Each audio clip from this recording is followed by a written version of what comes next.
Hello, I'm Michael Morrissey, the Norfolk District Attorney. Long before I was the District Attorney, I'm the father of a son and a daughter. I've been through what many of you are facing each day. Fortunately, my kids are now in their late 20s and early 30s.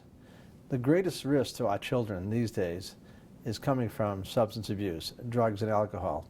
I know for some of you it's an old message, but that message is never more true today. We work hard with the police, first responders, the schools to try to keep your children safe. But honestly, the person who can be and have the most influence over their children are you, the parents. What I'm asking you today is to join me. If we work together, we can all keep our children safe and see them grow up in a safe environment. I grew up thinking that drinking alcohol and smoking weed was a rite of passage, and that I probably looked the other way when my kids and their friends did it. I've noticed a big change among parents in my community. We don't look the other way. When it comes to kids partying, it doesn't make sense to ignore it. Fewer Massachusetts adults are hosting parties with underage drinking and drug use. They're smart. As a former prosecutor and defense attorney, I've seen this legal nightmare from both sides. When police are informed about an underage party, officers may immediately enter to make sure people are safe. And this is true whether adults are present or not. We never thought our kid would be ruined by drinking or smoking a joint. But when I talk to parents in my town, I ask a simple question. Would it be better if your kid didn't drink or do drugs before they were 21? They all say yes. The best strategy is for parents to hold the line and tell their kids they aren't allowed to drink or do drugs. It delays the time when kids get involved in this stuff. We assumed all our kids wanted to drink, but that had really been our way of celebrating and feeling like adults when we were young. In many ways, we passed that along to our kids. In fact, we were surprised when a survey done statewide called the Youth Risk Behavior Survey actually showed that 64% of high school kids didn't drink or use drugs socially. So we started to come up with alternative events for our kids. After a big game or before the prom, we saw it made a difference. We know it's important to keep this trend going. There is no question that there is a component that creates a situation that certain families have more issues with alcoholism than others, and it's going to be true with other drugs as well. If you see a history in your family of substance abuse of any kind, you should be even extra cautious. Some of us thought we were doing the right thing by hosting a party with alcohol, or letting our kids go to a house where we knew there would be alcohol. We said it was better in a controlled environment, but it's now become clear to me that this is a bad strategy. We were actually opening a door for kids who wouldn't do this, and in reality, not making it safer. While you may serve alcohol to your child or grandchild on your property, you may never provide alcohol to anyone else under 21. You can't even allow people under 21 to drink on your property. If a jury believes you deliberately turned a blind eye to teen misbehavior, you'll be found guilty. By the way, you can't give permission to your kid to go somewhere else to drink either. As for marijuana, please don't believe the hype. Criminal law prohibits you or anyone else from transferring marijuana in any amount to a person under 21. In addition to criminal penalties, you may be sued in civil court if your guests are injured or if they injure someone because you allow them to consume alcohol, marijuana, or other drugs on your property. You'll pay lawyers' fees and higher insurance premiums, and that's if the case works out for you. To be honest, I didn't want to deal with this issue. I didn't want to be the neurotic parent who called and checked on the host of the party. But I learned pretty quickly that a lot of parents felt like I did. We didn't need to be overbearing. We just needed to be proactive. If your child is going to a party, call the parent. Confirm an adult will be there and no alcohol will be served. Find out how your child is getting to and from the party. Verify with parents when your child is supposed to sleep over. Be up to greet your teen when they come home.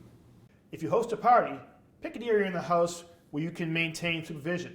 Limit attendees, have plenty of food and non-alcoholic beverages. Don't allow teens to come and go. Don't allow teens to bring backpacks and water bottles into the house. Call the parent of any teen who arrives drunk or high. If that child has a car, take his or her keys. The last thing a police officer wants to do is arrest somebody from their community or their kids. The good news is we're doing a lot less of that than we used to. because parents are becoming smarter about child safety. If you're tempted to host a party, you'd think twice after seeing what I've seen over the course of my career. Kids that go to house parties, they often overconsume, which leads to fights, damaged property, sexual assaults, and our youth being engaged in drunk or drug driving. I've been to the scenes. They're tragic and they're unnecessary. Have a conversation with the older siblings in your family. We found that brothers and sisters were buying the booze and bringing the weed, or worse. Anytime a young motorist has a couple of drinks or smokes marijuana, he is operating under the influence, period. Refuse the breathalyzer test, and the under 21 motorist typically loses their license for 6 months. Register a breathalyzer reading as low as .02. The under 21 motorist loses their license for at least 6 months. Commit OUI after consuming marijuana, and the under 21 motorist will have to pay for and attend an extensive education program, not to mention losing their license for a minimum of 1 year upon conviction. There are increased automobile insurance premiums, attorney's fees, and other costs. If an impaired motorist crashes their vehicle and hurts another person, other serious, very serious charges apply. My kid's not going to be Division I, but he has a chance to play in college. Some dads try to avoid zero tolerance rules by letting the players drink in the basement. Don't be that dad. We need to focus on keeping them safe, not keeping them from getting caught. The policy of our department is to make an arrest in those situations of people operating under the influence of alcohol. And this is because of a Supreme Court decision back in 1984 where a police officer led an intoxicated driver away who crashed into another vehicle, killing himself, a father, and a young child. The police must take that person off the road. I've been to those scenes. It's tragic. It's unnecessary. And the fear that you have to go up and tell a family that their loved one has been seriously injured or even worse is something that you'll never forget. I know it's overused, but I think of Bill Belichick. Do your job. We have to do our job as parents. Sure, maybe we expect our kids at some point will try alcohol or marijuana. There'll be time for that, but not before 21. And not while our kids' brains are developing. That's when the brain's starting to really hone itself. It's sculpting itself at that point in time. Well, now throw some chemicals into it. How do you think that's going to affect it? Think of it as another physical insult to the brain, no different than if you hit your head and had a skull fracture or a bruise to the brain.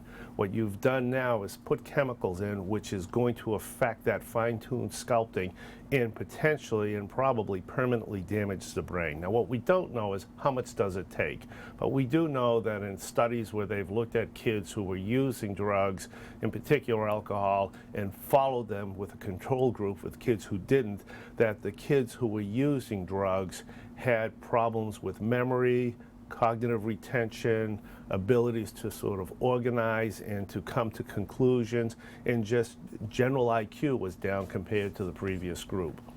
I know you've heard a lot from us in a very short period of time, but we're trying to ask you to step up not just as a friend but as a parent, and I want to thank you for that, because no one can deliver a stronger message to keep their children safe than you as a parent. I'd much rather have you deliver the messages about drug and alcohol use than to have the conversation with my office at a later date and under much more difficult and different circumstances. So again, thank you for taking the time to listen to us, and thank you for your help to keep our children safe.